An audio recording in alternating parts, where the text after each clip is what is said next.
ಗಾಡಿ ರಿಪೇರಿ ಬರೋಕ್ಕೂ ಮುಂಚೆ ನಾವು ಸರ್ವಿಸ್ ಬಿಟ್ಬಿಡೋಣಪ್ಪ 3 ತಿಂಗಳಾಯ್ತು. ಆದ್ರೆ ನಾವು ತಾಳ್ಮೆನೇ ಇಲ್ಲ. ತಾಳ್ಮೆ ಇಲ್ಲ ಅನ್ನೋಕ್ಕಂತ ನಮ್ಮ ಜೀವನ ಶೈಲಿ ಆ ಥರ ಆಗ್ಬಿಟ್ಟಿದೆ ಇವಾಗ. ನಮಗೆ ಒಂದು ದಿವಸ ಬಂದರೆ ಅದನ್ನು ರೆಸ್ಟ್ ತೊಗೋಬೇಕು ಅಥವಾ ಅದು ಬಿಟ್ಕೋಬೇಕು ಅನ್ನೋ ಅಷ್ಟು ಟೈಮೂ ಇಲ್ಲ. ನಮಗೆ ಅದನ್ನು ಜ್ವರ ಬಂದು ಮನೇಲಿ ಕೂತ್ಕೊಂಡ್ರೆ ಅಲ್ಲಿ ಕೆಲಸ ಮಾಡೋಕ್ಕೆ ಜನನೂ ಇಲ್ಲ, ನಮ್ಮ ಸಂಬಳ ಹೋಗುತ್ತೆ. ಕರೆಕ್ಟ್. ಇವತ್ತು ಹರಳೆಣ್ಣೆ ತೊಗೊಂಡು ಏನಾದ್ರು ನಾವು ಮಕ್ಳ ಹತ್ರ ಓದೋ ಅಂತಂದ್ರೆ 3 ಮೈಲಿ ಓಡೋಗ್ಬಿಡ್ತಾರೆ. ನಾನು 5 ವರ್ಷದ ಮಂಡಿ ನೋವೆಲ್ಲ ಒಂದೇ ಸಿಟ್ಟಿಂಗಲ್ಲಿ ಹೋಗಿದೆ. ಮ್ಯಾಜಿಕ್, ನಾನು ಮ್ಯಾಜಿಕ್ ಮಾಡಿದ್ದೀನಿ ಅಂತ ಹೇಳ್ತಿಲ್ಲ, ಅದು ಮ್ಯಾಜಿಕ್ ಆಗಿದೆ. ಇದಕ್ಕಿಷ್ಟು ನಿಮ್ಮ ಕುತ್ತಿಗೆಗೆ ಸಂಬಂಧಪಟ್ಟಿದ್ದು. ನೀವು ಇಲ್ಲೇನು ಟ್ರೀಟ್ಮೆಂಟ್ ಮಾಡೋ ಅವಶ್ಯಕತೆ ಇಲ್ಲ. MRI ಕೂಡ ಮಾಡಿಸ್ಬೇಡಿ, ಎಕ್ಸ್ರೇನು ಮಾಡಿಸ್ಬೇಡಿ. ನೀವು ಕುತ್ತಿಗೆ ಕೈ ಇಟ್ಟರೆ ಸಾಕು ಸಾಕು. ಜನಗಳಿಗೆ ಕೈಗೆಟುಕೋ ರೀತಿಯಲ್ಲಿ ನಿಮ್ಮ ಒಂದು ಸೇವಾ ಭಾವನೆ. ಎಷ್ಟೋ ಜನ ಪೇಷಂಟ್ಗೆ ನೀವು ನಂಬ್ತಿರೋ ಟ್ರೀಟ್ಮೆಂಟ್ ಕೊಟ್ಟು ಬಸ್ಸಿಗೆ ದುಡ್ಡು ಕೊಟ್ಟು ಕಳಿಸಿದ್ದಿದೆ.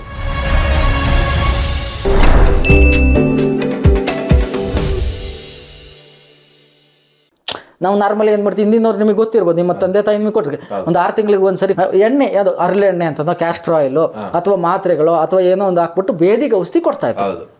ಆ ಬೇದಿಗೆ ಔಷಧಿ ಕೊಟ್ಟು ಹೊಟ್ಟೆನ ಕ್ಲೀನ್ ಮಾಡಿಸ್ತಾ ಇದ್ರು. ಇದೇ ಸರ್ವಿಸ್ ಪ್ರೊಸೀಜರ್ ಇದು. ಈ ಹೊಟ್ಟೆ ಕ್ಲೀನ್ ಮಾಡೋದ್ರಿಂದ ಏನಾಗುತ್ತೆ, ನಿಮಗೆ ಹೊಟ್ಟೆ ಕ್ಲೀನ್ ಆಗಿರುತ್ತೆ, ಡೈಜೆಷನ್ ಸಿಸ್ಟಮ್ ಚೆನ್ನಾಗಿರುತ್ತೆ. ಇದು ಚೆನ್ನಾಗಿದ್ದಾಗ ಏನಾಗುತ್ತೆ, ನಿಮಗೆ ವಾಯು ಮತ್ತು ಗ್ಯಾಸ್ ಎರಡೂ ಮ್ಯಾಕ್ಸಿಮಮ್ ಅವಾಯ್ಡ್ ಆಗುತ್ತೆ ಬರೋದು. ಈ ಪ್ರೊಸೀಜರ್ನ ಸ್ಟಾಪ್ ಮಾಡಿಬಿಟ್ರು. ಈ ಪ್ರೊಸೀಜರ್ ಎಲ್ಲಿ ಸ್ಟಾಪ್ ಆಯಿತು, ಅಲ್ಲಿಂದ ಎಲ್ಲ ಮಕ್ಕಳಿಗೂ ಇವಾಗ ಗ್ಯಾಸ್, ಗಟ್ ಹೆಲ್ತ್. ಮತ್ತೊಂದು ಇವತ್ತಿನ ಫುಡ್ಡು ಮತ್ತು ಲೈಫ್ ಸ್ಟೈಲ್. ಕೈಗೆ ಸಿಕ್ಕಿದ್ದು ಏನು ಫ್ರೈಡ್ ಮಟೀರಿಯಲ್ ಆಗಿರ್ಬೋದು, ಕುರ್ಕುರೆಗಳಾಗಿರ್ಬೋದು, ಲೇಸ್ಗಳಾಗಿರ್ಬೋದು, ಅಥವಾ ಜಂಕ್ ಫುಡ್ಗಳಾಗಿರ್ಬೋದು, ಮೈದಾ ರಿಲೇಟೆಡ್ ಐಟಮ್ಗಳು, ಇವೆಲ್ಲ ತಿಂದು ತಿಂದು ತಿಂದು ಮಯಾನಿಸ್ ಆಗಿರ್ಬೋದು, ಚೀಸ್ ಆಗಿರ್ಬೋದು, ಇಂಥವೆಲ್ಲ ಈ ಫುಡ್ಗಳೆಲ್ಲ ಹೋಗಿ ನಮ್ಮ ಗಟ್ಟನ್ನ ಹಾಳು ಮಾಡ್ತಾ ಇದೆ. ಬಟ್ ನೀವು ಹಾಳು ಮಾಡಿದ್ರು ಕೂಡ ಕ್ಲೀನ್ ಮಾಡ್ಕೊಂಡಿದ್ರೆ, ಈಗ ನಾರ್ಮಲಿ ನಾವೇನು ಮಾಡ್ತೀವಿ, ಒಂದು ಬೈಕ್ ತೊಗೊಳ್ತೀವಿ, 3 ತಿಂಗಳಿಗೆ ತೊಗೊಂಡು ಸರ್ವಿಸ್ ಮಾಡಿಸ್ತೀವಿ. ಏನಕ್ಕೆ, ಇಂಜಿನ್ ಚೆನ್ನಾಗಿ ಸ್ಮೂತ್ ಆಗಿರುತ್ತೆ, ಚೆನ್ನಾಗಿ ಓಡ್ತಾ ಇರುತ್ತೆ, ರನ್ನಿಂಗ್ ಆಗ್ತಾನೆ ಇರುತ್ತೆ. ನೀವು ಅದು ಓಡೋದ್ ನಿಲ್ಲಿಲ್ಲ ಅಂದ್ರೂ ಕೂಡ ನೀವು 3 ತಿಂಗಳು ತಗೊಂಡು ಸರ್ವಿಸ್ ಮಾಡಿಸ್ತೀವಿ. ನಾವು ಲಕ್ಷ ಕೊಟ್ಟು ತಗೊಳ್ಳೋ ಬೈಕಿಗೆ 3 ತಿಂಗಳಿಗೆ ಒಂದು ಸರ್ವಿಸ್ ಮಾಡ್ತೀವಿ. ಲಕ್ಷಾಂತರ ದುಡಿಯುವಂತ ಈ ದೇಹಕ್ಕೆ ಯಾವುದೇ ಸರ್ವಿಸ್ ಮಾಡೋದೇ ಇಲ್ಲ. ನಾನು ಅದೇ ನೀವು 3 ಮಂತ್ಸ್ ಅದೇ ಸರ್ವಿಸ್. ಈಗ ನನ್ನ ಹತ್ರ ತುಂಬಾ ಜನ ಪೇಷಂಟ್ ಗಾಡಿನ ತಗೊಂಡು ಸರ್ವಿಸ್, ಗಾಡಿ ರಿಪೇರಿ ಬರೋಕ್ಕೂ ಮುಂಚೆ ನಾವು ಸರ್ವಿಸ್ 3 ತಿಂಗಳಾಯ್ತು. ಆದ್ರೆ ನಾವು ಫುಲ್ ಸಫರ್ ಆಗೋವರೆಗೂ ನಾವು ಸರ್ವಿಸ್ ಹೋಗ್ಬೇಕನ್ಸೋ precaution is better than cure ಅಂತ. ನೀವೇನ್ ಮಾಡ್ತೀವಿ, ಗಾಡಿ ನಿಲ್ಲಕ್ಕಿಂತ ಮುಂಚೆನೆ ಸರ್ವಿಸ್ ಮಾಡಿ ಚೆನ್ನಾಗಿ ಇಟ್ಕೊಂತೀರಾ. ನೀವು ಬರೀ ಒಂದು ಯಂತ್ರವನ್ನೇ ಅಷ್ಟು ಜೋಪಾನ ನೋಡ್ಕೊಂತೀರಾ ಅಂತಂದ್ರೆ ನಮ್ಮ ದೇಹನ ಎಷ್ಟು ಜೋಪಾನ ನೋಡಿ, ಯಾರು ಕೇರ್ ಮಾಡ್ತಿದ್ದೀರಾ? ಯಾರು ಕೇರೇ ಮಾಡ್ತಾ ಇಲ್ಲ. ಇನ್ನೊಂದು ಏನಾಗ್ತಿದೆ, ನಾವು ಎಷ್ಟೋ ಜನ ಪೇಷಂಟ್ಗಳು ಬಂದ ಕೇಳ್ತಾರೆ, ಸರ್ ನನ್ನ ಮೋಷನ್ ಎಲ್ಲ ಚೆನ್ನಾಗಿ ಆಗ್ತಿದೆ, ನಾನು ಯಾಕೆ ಲೂಸ್ ಮೋಷನ್ ತಗೋಬೇಕು? ಇದೊಂದಿದೆ. ನಾನು ತುಂಬಾ ಜನ ಪೇಷಂಟ್ ಕೇಳ್ತಾರೆ, ನಾನು ಅವ್ರಿಗೆ ಕೇಳ್ತೀನಿ, ಈಗ ದಿನ ನೀವು ಪಾತ್ರೆ ತೊಳಿತಿರ್ತೀರಿ, ಒಂದು ಸಿಂಕಲ್ಲಿ ಪಾತ್ರೆ ತೊಳಿತೀರಾ, ಸಿಂಕ್ ಯಾಕೆ ತೊಳಿತೀರಾ? ಸಿಂಕ್ ಯಾಕೆ ತೊಳಿತೀರಾ? ನೀವು ಸಿಂಕ್ ಚೆನ್ನಾಗಿರುತ್ತಲ್ವಾ, ನೀವು ಯಾಕೆ ತೊಳಿತೀರಾ ಅಂದ್ರೆ, ನೀವು ಆ ಸಿಂಕ್ನ ಹಿಂಗೊಂದ್ಸರಿ ಕೈ ಆಡಿಸಿ ಒಂದು 4-5 ದಿವಸ ಬಿಟ್ಬಿಟ್ಟು ಒಂದು ಜಿಡ್ಡು ಅಂಶ ಕಂಟೆಂಟ್ ಅಂಟ್ಕೊಂಡಿರುತ್ತೆ.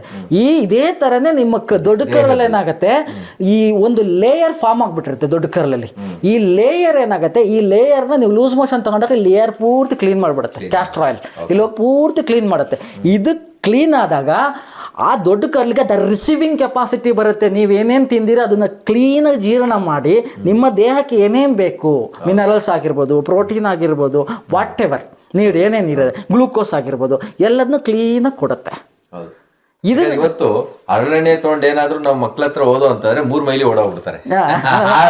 ಪ್ರೊಸೀಜರ್ ಮತ್ತು ಯಾವ ಥರ ಸೆನ್ಸಿಟಿವಿಟಿ ಆಗ್ಬಿಟ್ಟಿದೆ ಅಂದರೆ, ಇವತ್ತು ಸಮ್ ಟೈಮ್ ಒಂದು ಲೂಸ್ ಮೋಷನ್ ಕೊಟ್ರಿ ಅಂತ ಇಟ್ಕೊಳ್ಳೋಣ, ಒನ್ ಟೈಮ್ ವಾಮಿಟ್ ಆದ್ರೂ ಕೂಡ ಇವತ್ತು ಜನಕ್ಕೆ ತಡ್ಕೊಳೋ ಕೆಪಾಸಿಟಿ ಇಲ್ಲ. ಇದು ನಾವೇ ಹಾಳು ಮಾಡ್ಕೊಂಡಿರೋದು. ಈ ವ್ಯವಸ್ಥೆನ ನಾವೇ ಹಾಳು ಮಾಡ್ಕೊಂಡಿರೋ. ಒಂದು, ನಮಗೆ ಇದರದ ಜ್ಞಾನ ಇಲ್ಲ. ಇನ್ನೊಂದು, ನಮ್ಮ ಎಜುಕೇಶನ್ ಸಿಸ್ಟಮೇ ಸರಿಯಿಲ್ಲ. ಎಲ್ಲೂ ಎಜುಕೇಶನ್ ಸಿಸ್ಟಮ್ ಅಲ್ಲಿ ನಮಗೆ ಜೀವನ ಹೇಗ್ ಮಾಡ್ಬೇಕು ಅಂತ ಎಲ್ಲೂ ಕಲಿಸಲ್ಲ. ದೇಹನ ಹೆಂಗ್ ಮೈನ್ ನಾವು ಚೆನ್ನಾಗಿದ್ರೆ ತಾನೇ ನಮ್ಮ ಸಮಾಜ ಚೆನ್ನಾಗಿರೋದು, ಸಮಾಜ ಚೆನ್ನಾಗಿದ್ರೆ ತಾನೇ ದೇಶ ಚೆನ್ನಾಗಿರೋದು. ಇದನ್ನ ಹೆಂಗ್ ಇಟ್ಕೊಬೇಕು ಅಂತ ಎಲ್ಲೂ ಕಲ್ಸೋದಿಲ್ಲ. 5ನೇ ಕ್ಲಾಸಿಂದ, ನಾನು ಸಿಂಪಲ್ 5ನೇ ಕ್ಲಾಸಿಂದ ಒಂದೊಂದು ಚಾಪ್ಟರ್ ಆಯುರ್ವೇದದ ಬಗ್ಗೆನೋ ಅಥವಾ ಲೈಫ್ ಸ್ಟೈಲ್ ಬಗ್ಗೆನೋ ಒಂದು ಜ್ಞಾನ ಕೊಡೋದಾಗಿದ್ದರೆ ಇವತ್ತು ಇಷ್ಟೆಲ್ಲ ಡಿಸೀಸ್ ಬರ್ತಾನೆ ಇರಲಿಲ್ಲ. ಇವತ್ತು ಏನಾಗ್ಬಿಟ್ಟಿದೆ ಅಂತಂದ್ರೆ, ಪ್ರತಿಯೊಬ್ಬರು ಅವರಿಗೆ ಅಟ್ಲೀಸ್ಟ್ ತಕ್ಕ ಮಟ್ಟಿಗೆ ವೈದ್ಯ ವೃತ್ತಿಯನ್ನ ಅವರು ನಿಭಾಯಿಸುವಷ್ಟು ಬೇಸಿಕ್. ಅಲ್ಲ ಖಂಡಿತ. ಪುರಾತನ ನಮ್ಮ ಸಿಸ್ಟಮ್ಗೆ ಹೋದ್ರೆ ಅಲ್ಲಿ ಅಡಿಗೆ ಮನೆಯೇ ನಮಗೆ ಆಸ್ಪತ್ರೆ, ತಾಯಿನೇ ಡಾಕ್ಟ್ರು. ತಾಯಿನೇ ನೀವು ಹಿಂದೆ ನೋಡಿಲ್ವಾ, ಒಂದು ಜ್ವರ ಬಂದ್ರೆ ತಾಯಿ ಒಂದು ಶುಂಠಿ ಬೆಲ್ಲ ಇನ್ನೊಂದೇನೋ ಒಂದು ಧನಿಯಾ ಮಾಡಿ, ಎಲ್ಲ ಹಾಕ್ಬಿಟ್ಟು ಒಂದು ಶುಂಠಿ ಎಲ್ಲ ಹಾಕ್ಬಿಟ್ಟು ಏನೇನು ಹಾಕ್ಬಿಟ್ಟು ಕಷಾಯ ಮಾಡಿಕೊಟ್ಬಿಡೋರು. ಅದಕ್ಕೆ ಬಗ್ಲಿಲ್ಲ ಅಂದ್ರೆ ಆಸ್ಪತ್ರೆಗೆ ಹತ್ಕೊಂಡು ಓಡೋಗೋರು ನಮ್ಮನ್ನ. ಈಗ ಏನಾಗಿದೆ ಗೊತ್ತಾ, ಈಗ ಇಮ್ಮಿಡಿಯೇಟ್ ಜ್ವರ ಬಂತ ಎಲ್ಲದಕ್ಕೂ ತಾಳ್ಮೆನೇ ಇಲ್ಲ. ತಾಳ್ಮೆ ಇಲ್ಲ ಅನ್ನೋಕ್ಕಂದ್ರೆ ನಮ್ಮ ಜೀವನ ಶೈಲಿ ಆ ಥರ ಆಗ್ಬಿಟ್ಟಿದೆ ಇವಾಗ. ನಮಗೆ ಒಂದು ದಿವಸ ಬಂದರೆ ಅದನ್ನು ರೆಸ್ಟ್ ತಗೋಬೇಕು ಅಥವಾ ಅದು ಬಿಟ್ಕೋಬೇಕು ಅನ್ನೋ ಅಷ್ಟು ಟೈಮು ಇಲ್ಲ ನಮಗೆ. ಅದನ್ನು ಜ್ವರ ಬಂದು ಮನೇಲಿ ಕೂತ್ಕೊಂಡ್ರೆ ಅಲ್ಲಿ ಕೆಲಸ ಮಾಡೋಕ್ಕೆ ಜನನೂ ಇಲ್ಲ. ನಮ್ಮ ಸಂಬಳ ಹೋಗುತ್ತೆ, ಜೀವನ ಹಾಳಾಗೋಗುತ್ತೆ, ಏನೇನೋ ತುಂಬ ಕಮಿಟ್ಮೆಂಟ್ಸ್, ತುಂಬ ಪ್ರೆಷರ್ ಜೀವನ ಮಾಡ್ತಾ ಇದ್ದೀವಿ. ಇದರಿಂದಾಗಿ ನಮಗೆ ಆ ಪದ್ಧತಿನ ಅಳವಡಿಸ್ಕೊಳಕ್ಕೂ ಆಗ್ತಿಲ್ಲ. ಬಿಟ್ಟೋದ್ರಿಂದ ಇನ್ನೂ ತುಂಬ ತುಂಬ ತುಂಬ ತುಂಬ ಸಮಸ್ಯೆಗಳು ಬರ್ತಾನೆ ಇದ್ದಾವೆ. ಈ ಥರ ತುಂಬ ಪ್ರಾಬ್ಲಮ್ಗಳು ಆಗ್ತಾ ಇದ್ದಾವೆ. ಇತ್ತೀಚಿನ ದಿನಗಳಲ್ಲಿ ನಿಮ್ಮ ಹತ್ರ ಬರ್ತಕ್ಕಂಥಗಳು ಪೇಷಂಟ್ ಇರ್ಬೋದು, ಅವರು ಯಾವ ಡಿಸೀಸಿನ ಜಾಸ್ತಿ ಜನ ಬರ್ತಾ ಇದ್ದಾರೆ? ಯಾಕಂದ್ರೆ ಸಮಾಜದಲ್ಲಿ ಯಾವ ಡಿಸೀಸು ಇವತ್ತು ತುಂಬಾ ಚಾಲೆಂಜಿಂಗ್ ಆಗ್ತಾ ಇದೆ. ಮತ್ತು ನನಗೆಲ್ಲೋ ಒಂದ್ ಕಡೆ ಹೋದೆ ಅಲ್ಲಿ ಟ್ರೀಟ್ಮೆಂಟ್ ಸಿಗಲಿಲ್ಲ, ಇಲ್ಲೋದೆ ಆ ಟ್ರೀಟ್ಮೆಂಟ್ ಸಿಗಲಿಲ್ಲ, ಕೊನೆಗೆ ಇಲ್ಲಿ ನಮ್ಮ ಹತ್ರ ಬಂದಾಗ ಸರ್ ನಿಮ್ಮ ಹತ್ರ ಬಂದ್ಮೇಲೆ ನನಗೆ ಸರೋಯ್ತು ಅಂತಕ್ಕಂಥದ್ದು ಯಾವ? ನನ್ನ ಹತ್ರ ಆಲ್ಮೋಸ್ಟ್ ಜಾಸ್ತಿ ಬರೋದೇ ಆರ್ಥೋ ರಿಲೇಟೆಡ್ ಇಶ್ಯೂಸ್ ಮೇಜರ್ ಬರೋದು. ಅದರಲ್ಲಿ ಈಗ ಹಿಂದೆ ಹೇಳ್ದಂಗೆ ಮೈಗ್ರೇನ್ ಆಗಿರ್ಬೋದು, ಈ ಸರ್ವೈಕಲ್ ಪೇನ್ಸ್ ಆಗಿರ್ಬೋದು, ಶೋಲ್ಡರ್ ಪೇನ್ ಆಗಿರ್ಬೋದು, ದೆನ್ ಫಿಂಗರಲ್ಲಿ ನಮ್ನೆಸ್ ಬರೋಂಥದ್ದು, ಜುಮ್ ಬರೋಂಥದ್ದು, ಟೆನ್ನಿಸ್ ಎಲ್ಬೋ ಆಗಿರ್ಬೋದು, ದೆನ್ ಈ ಶೋಲ್ಡರ್ ಬ್ಲೇಡ್ ಇದೆಯಲ್ಲ, ಬ್ಲೇಡ್ ಬದಿಯಲ್ಲಿ ಪೇನ್ ಬರೋದು, ಅಪ್ಪರ್ ಬ್ಯಾಕ್ ಏನಿದೆ, ಮೇಲ್ಬೆನ್ನಿದೆ ಅಲ್ಲಿರೋಂಥ ಪೇನ್ಗಳಾಗಿರ್ಬೋದು, disc bulge, slip disc compression, degenerated disc ಆಗಿರ್ಬೋದು, ಸೊಂಟ ನೋವು, ಲಂಬರ್ ಇಶ್ಯೂಸ್ ಆಗಿರ್ಬೋದು, ಸಯಾಂಟಿಕಾ ಪೇನು, ದೆನ್ನು ನೀ ರೀಪ್ಲೇಸ್ಮೆಂಟಲ್ಲಿ ನಾನಂತೂ ನನಗೆ ಒಂದು 10 ಪೇಷಂಟ್ ಬಂದರೆ ಅದರಲ್ಲಿ 6ರಿಂದ 7 ಪೇಷಂಟ್ ಬರೀ ನೀ ರಿಪ್ಲೇಸ್ಮೆಂಟ್ದೇ ಬರುತ್ತೆ ನನ್ನ ಹತ್ರ. ಆಲ್ಮೋಸ್ಟ್ ನಾನು 10 ಕೇಸಲ್ಲಿ 7ರಿಂದ 8 ಕೇಸನ್ನು ರೆಡಿ ಮಾಡ್ತೀನಿ. ಅದು ಎಂಥ ವರ್ಸ್ಟ್ ಕಂಡೀಷನ್ ಆಗಿರಲಿ. ಆಲ್ಮೋಸ್ಟ್ ಈಗ ನಿಮಗೆ ನೀ ಪೈನ್ ಬಂತು 5 ವರ್ಷದ ಒಳಗಡೆನೇ ಇದೆ ಅಂತಂದರೆ ಆಲ್ಮೋಸ್ಟ್ ಎಲ್ಲರನ್ನೂ ರೆಡಿ ಮಾಡ್ಬೋದು. 10 ವರ್ಷ ಮೇಲ್ಪಟ್ಟಿದ್ರೆ ಇಟ್ ವಿಲ್ ಸ್ವಲ್ಪ ಕಾಂಪ್ಲಿಕೇಟೆಡ್ ಆಗುತ್ತೆ. ಬಟ್ ಪೂರ್ತಿ ರೆಡಿ ಮಾಡೋಕ್ಕಾಗಿಲ್ಲ ಅಂದರೂ ಇಂಪ್ರೂವ್ಮೆಂಟ್ ಅಂತೂ ಖಂಡಿತ ಮಾಡ್ತೀನಿ. 10 ವರ್ಷದ ಒಳಗಡೆ ಇರೋದು ಆಲ್ಮೋಸ್ಟ್ ಎಲ್ಲದನ್ನು. ನಾನು 5 ವರ್ಷದ ಮಂಡಿ ನೋವೆಲ್ಲ ಒಂದೇ ಸಿಟ್ಟಿಂಗಲ್ಲಿ ಹೋಗಿದೆ. ನಾನು ಮ್ಯಾಜಿಕ್ ಮಾಡಿದ್ದೀನಿ ಅಂತ ಹೇಳ್ತಿಲ್ಲ, ಅದು ಮ್ಯಾಜಿಕ್ ಆಗಿದೆ. ಏನು ಮಾಡ್ತೀವಿ, ಏನಾಗುತ್ತೆ, ಈ ಒಂದು ಸಿಂಪಲ್ ಲಾಜಿಕ್ ಹೇಳ್ಬಿಡ್ತೀನಿ. ಸಿಂಪಲ್ ಲಾಜಿಕ್ ಜನರಿಗೆ ಈಸಿಯಾಗಿ ಅರ್ಥ ಆಗ್ಬಿಡ್ಬೇಕು. ಒಂದು, ಈ ಕೈಯಲ್ಲಿ ಇಲ್ಲಿಂದ ಹಿಡಿದು ಕೈಯಲ್ಲಿ ಈ ಶೋಲ್ಡ್ರ್, ಈ ಕುತ್ತಿಗೆ ಭಾಗದಿಂದ ಹಿಡಿದು ಈ ಬೆರಳು ತುದಿ ತನಕ, ಈ 5 ಬೆರಳು ತುದಿ ತನಕ ನಿಮಗೆ ಏನೇ ಒಂದು ಪ್ರಾಬ್ಲಮ್ ಬರಲಿ, ವೆದರ್ ಇಟ್ ಈಸ್ ಜುಮ್ ಗಟ್ಟೋದಾಗಿರ್ಬೋದು, ನಮ್ನೆಸ್ ಆಗಿರ್ಬೋದು, ಇಲ್ಲೆಲ್ಲರೂ ಪೇಯ್ನ್ ಬರೋದಾಗಿರ್ಬೋದು, ಟೆನ್ನಿಸ್ ಎಲ್ಬೋ ಆಗಿರ್ಬೋದು, ಈ ಭಾಗದಲ್ಲಿ ಸೆಳೆತ ಆಗಿರ್ಬೋದು, ಟ್ರಿಗರ್ ಫಿಂಗರ್ ಹಿಂಗೆ ಮಡಚಿದ್ರೆ ಕೆಲವರಿಗೆ ರಿಲೀಸ್ ಆಗಲ್ಲ, ಅಥವಾ ಕೆಲವರಿಗೆ ಈ ಬೆರಳ ಹತ್ರ ಪೇಯ್ನ್ ಬರ್ತಾ ಇರುತ್ತೆ. ಇನ್ನು ಕೆಲವರಿಗೆ ಬೈಕ್ ಓಡಿಸ್ತಾ ಇದೆ, ಇಲ್ಲಿ ಎಳೆಯಕ್ಕೆ ಸ್ಟಾರ್ಟ್ ಆಗುತ್ತೆ, ಇಲ್ಲಿ ಎಳೆಯಕ್ಕೆ ಸ್ಟಾರ್ಟ್ ಆಗುತ್ತೆ. ಇವೆಲ್ಲ ಬರೋದು ನಿಮಗೆ ಆಕ್ಸಿಡೆಂಟ್ ಆಗಿಲ್ಲ, ನೀವು ಬಿದ್ದಿಲ್ಲ, ಏನೂ ಆಗಿಲ್ಲ, ಸುಮ್ಮನೆ ಬರ್ತಿದೆ ಅಂದರೆ it's completely belongs to your cervical. ಇಷ್ಟು ನಿಮ್ಮ ಕುತ್ತಿಗೆಗೆ ಸಂಬಂಧಪಟ್ಟಿದ್ದು. ನೀವು ಇಲ್ಲೇನು ಟ್ರೀಟ್ಮೆಂಟ್ ಮಾಡೋ ಅವಶ್ಯಕತೆ ಇಲ್ಲ. MRI ಕೂಡ ಮಾಡಿಸ್ಬೇಡಿ, ಎಕ್ಸ್ರೇನು ಮಾಡಿಸ್ಬೇಡಿ, ನೀವು ಕುತ್ತಿಗೆ ಕೈ ಇಟ್ಟರೆ ಸಾಕು. ನಾನು ನೋಡಿ ಇದುವರೆಗೆ ನಾನು ಎಷ್ಟು ಪೇಷಂಟ್ ಅಟೆಂಡ್ ಮಾಡಿದ್ದೀನಿ, ಒಬ್ಬರದು ಎಕ್ಸ್ರೇನು ನೋಡಲ್ಲ, MRIನೂ ನೋಡಲ್ಲ, ಮಾಡ್ಸೋಕ್ಕೂ ಹೇಳಲ್ಲ. ಹೇಳಿದ್ದೀನಿ ನಾನು ಈ 12-13 ವರ್ಷದ ಎಕ್ಸ್ಪೀರಿಯನ್ಸಲ್ಲಿ ಒಂದು 5ರಿಂದ 6 ಜನಕ್ಕೆ ಎಕ್ಸ್ರೇ ಮಾಡಿಸಿರ್ಬೋದು. MRI ಅಂತೂ ಮಾಡಿಸಿಲ್ಲ. ಎಕ್ಸ್ರೇ ಅಂದರೆ ನನ್ನ ಅನುಭವಕ್ಕೂ ಮೀರಿದೇನೋ ಇದೆ ಅಂತ ನನಗೆ ಡೌಟ್ ಬಂದಾಗ ಒಂದು ಕ್ಲಾರಿಟಿಗೆ ಮಾಡಿಸಿದ್ದೀನಿ ಅಷ್ಟೇ. ನಾನು ಆಲ್ಮೋಸ್ಟ್ 1 ಲಕ್ಷದ ಮೇಲೆ ಪೇಷಂಟ್ ಅಟೆಂಡ್ ಮಾಡಿರ್ಬೋದು. ಒಂದು 5 ಜನಕ್ಕೆ ಎಕ್ಸ್ರೇ ಮಾಡಿಸಿದ್ದೀನಿ. ಸರ್, ಇವಾಗ ಚಿಕಿತ್ಸೆಗೆ ಅಂತ ಬಂದಾಗ ಹೇಗಿದೆ? ಇಲ್ಲೇ ಬಂದು ಅಡ್ಮಿಟ್ ಆಗಬೇಕಾ ಅಥವಾ ಬಂದು ಹೋಗೋ ವ್ಯವಸ್ಥೆ ಆ ಥರ ಇದೆಯಾ? ಯಾವ ರೀತಿ ನಿಮ್ಮ ಹಾಸ್ಪಿಟ್ಲಿಗೆ ಬಂದರೆ ಅಥವಾ ನಿಮ್ಮ ಒಂದು ವೈದ್ಯಕೀಯ ಚಿಕಿತ್ಸೆಗೆ ಬಂದಾಗ ಅವರು ಇಲ್ಲೇ ಅಡ್ಮಿಷನ್ ಮಾಡಿಕೊಂಡು ಇಲ್ಲೇ ಇರಬೇಕಾಗತ್ತಾ ಅಥವಾ ಯಾವ ರೀತಿ? ಏನು ಇಲ್ಲ, ಅಟ್ ಪ್ರೆಸೆಂಟ್ ಮೂಮೆಂಟ್ ನಮ್ಮ ಹತ್ರ ಅಡ್ಮಿಷನ್ ಮಾಡೋಂಥ ಯಾವ ಫೆಸಿಲಿಟೀಸು ಇಲ್ಲ. ಹೊರ ರೋಗಿಗಳ ಚಿಕಿತ್ಸೆ ಥರ ಅಷ್ಟೇ. ಆ ಥರದೊಂದು ಪ್ಲಾನ್ ಇದೆ ನಮಗೆ ಮುಂದೆ ಮಾಡಬೇಕು. ನಮಗೆ ಯಾಕಂದರೆ ತುಂಬ ಪೇಷಂಟ್ಸ್ಗಳು ನಾರ್ತ್ ಕರ್ನಾಟಕದಿಂದ, ಬೆಳಗಾಮು, ಹೊಸಪೇಟೆ, ಯಾದಗಿರಿ ಅಲ್ಲಿಂದೆಲ್ಲ ತುಂಬ ಪೇಷಂಟ್ಸ್ ಅಲ್ಲೆಲ್ಲೋ ಮೆಜೆಸ್ಟಿಕ್ಕಲ್ಲಿ ಇಳಿದು ಟ್ರೈನಲ್ಲೆಲ್ಲ ಬಂದು ತುಂಬ ಓದಾಡ್ತಾರೆ. ನಮಗಂತ ಎಷ್ಟೋ ಜನ ತುಂಬ ಕಾಂಪ್ಲಿಕೇಟೆಡೇ ಬರೋದು, ಅಲ್ಲಿಂದ ಇಲ್ಲಿ ತನಕ ಬರ್ತಾರೆ ಅಂದರೆ ಅದು ಎಲ್ಲೂ ಅಲ್ಲಿ ಸಾಲ್ವ್ ಆಗಿಲ್ಲ ಅಂತ ನಾನು ಇಷ್ಟು ದೂರ ಹುಡ್ಕೊಂಡು ಬರ್ತಾರೆ. ಸೊ ನಮ್ಮ ಥಾಟ್ ಏನಿದೆ, ಅಂಥವ್ರನ್ನ ಕೂಡ ನಮ್ಮನ್ನು ಇಲ್ಲಿ ಉಳಿಸ್ಕೊಂಡು 4-5 ದಿವಸ ಉಳಿಸ್ಕೊಂಡು ಮಾಡಿಕೊಂಡ್ರೆ ತುಂಬ ಒಳ್ಳೆ ರಿಸಲ್ಟ್ ಕೊಡ್ಬೋದಲ್ಲ ಅಂತ ನಮ್ಮ ಥಾಟ್ ಇದೆ. ಯಾಕಂದರೆ ಇಲ್ಲೇ ಟ್ರೀಟ್ಮೆಂಟ್ ಮಾಡ್ತಾರೆ, ಅವತ್ತೇ ಹೋಗ್ಬಿಡ್ತಾರೆ. ನಮ್ಮ ಹತ್ರ ಯಾವುದೇ ಉಳಿಸ್ಕೊಳ್ಳೋ ಫೆಸಿಲಿಟಿ ಇಲ್ಲ. ನೀವು ಯಾರೇ ಬಂದರೂ ಕೂಡ ಈಗ ಅವತ್ತು ಟ್ರೀಟ್ಮೆಂಟ್ ತೊಗೊಂಡು ಅವತ್ತೇ ಹೋಗ್ಬಿಡ್ಬೋದು. ನೆಸಿಟಿನೇ ಇಲ್ಲ, ನಾವು ಇಟ್ಕೊಳ್ಳೋ ನೆಸಿಟಿನೇ ಇಲ್ಲ. ನಾವು ಹೇಳ್ತೀವಿ ಆ ಥರ ಏನಾರು ಇದ್ದರೆ ನೀವು ರೆಸ್ಟ್ ಮಾಡಿ ಅಂತ ಹೇಳ್ತೀವಿ. ಮನೇಲೇ ರೆಸ್ಟ್ ಮಾಡಿ, ತುಂಬ ಓಡಾಡಬೇಡಿ, ಅದು ವಾಕ್ ಮಾಡಬೇಡಿ, ಟ್ರಾವೆಲ್ ಮಾಡಬೇಡಿ ಅಂತ ಹೇಳ್ತೀವಿ. ನಾರ್ಮಲ್ ಆಗಿ ಚಿಕಿತ್ಸೆಯ ಸಮಯ ಹೇಗೆ ನಿಮ್ಮನ್ನು ಭೇಟಿ ಮಾಡಬೇಕು ಅಂತ ಅಂದರೆ ನಮ್ಮನ್ನು ಭೇಟಿ ಮಾಡ್ಬೇಕು ಅಂದರೆ ನಾರ್ಮಲಿ ಬೆಳಿಗ್ಗೆ 10 ಗಂಟೆಯಿಂದ 1 ಗಂಟೆ ತನಕ ಇರ್ತೀವಿ. ಹಾಗೇನು ಮಧ್ಯಾಹ್ನ ಮೇಲೆ 4ರಿಂದ 6:30 ತನಕ ಇದ್ದೇ ಇರ್ತೀವಿ. ನಾರ್ಮಲ್ ಭಾನುವಾರ ನಾರ್ಮಲ್ ರಜೆ ಇರುತ್ತೆ ನಮ್ಮದು. ಓಕೆ, ಅಪಾಯಿಂಟ್ಮೆಂಟ್ ತಗೊಂಡೇ ತಮ್ಮನ್ನ ಭೇಟಿ ಮಾಡಬೇಕಾ ಅಥವಾ ಇಲ್ಲಿ ಡೈರೆಕ್ಟ್ ಆಗಿ ಬಂದ್ರು ನಿಮ್ಗೆ? ಅಲ್ಲ, ಖಂಡಿತ ಅಪಾಯಿಂಟ್ಮೆಂಟ್ ನೀಡ್ ಇದೆ. ಅಪಾಯಿಂಟ್ಮೆಂಟ್ ಅಂದ್ರೆ ನೀವು ನಾಳೆ ಬರ್ತೀರಾ, ಇವತ್ತು ಸಂಜೆ ತಗೊಂಡ್ರೆ ಸಾಕು.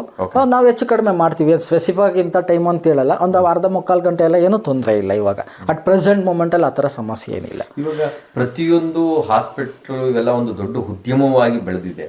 ಬಟ್ ಆದ್ರೆ ನೀವು ಯಾವ ರೀತಿ ಒಂದು ಜನಗೆ ಒಂದು ಸೇವೆ ಮಾಡ್ತೀರಿ? ನೀವು ಜನಕ್ಕೆ ಏನ್ ಹೇಳಕ್ಕೆ ಇಷ್ಟಪಡ್ತೀರಾ?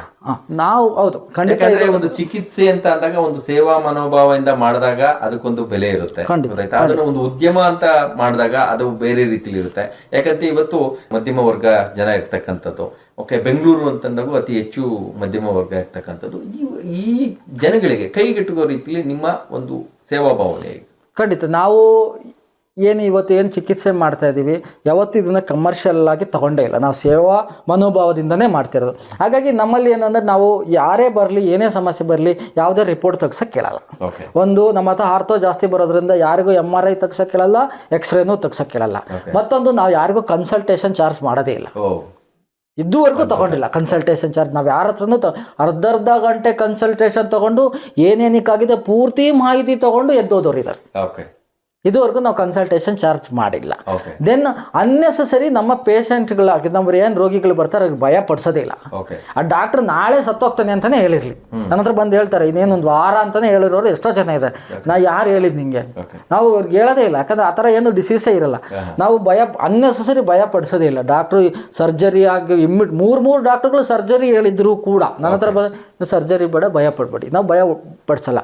ಆಮೇಲೆ ಬಂದವ್ರ ಹತ್ರ ದುಡ್ಡು ಕೇಳಕ್ಕಂತೂ ನೋಡೋದೇ ಇಲ್ಲ. ಎಷ್ಟು ಸರಳವಾಗತ್ತೆ, ಎಷ್ಟು ಸುಲಭವಾಗತ್ತೆ ಅಷ್ಟು ಸರಳವಾಗಿ ಚಿಕಿತ್ಸೆ ಮಾಡ್ತೀವಿ. ಮ್ಯಾಕ್ಸಿಮಮ್ ಮಾತ್ರ ಬಿಲ್ಲು ಅಂತಂದರೆ 2-2.5 ಸಾವಿರ ರೂಪಾಯಿ ಮೇಲೆ ಯಾರಿಗೂ ಬಿಲ್ ಮಾಡಿಲ್ಲ.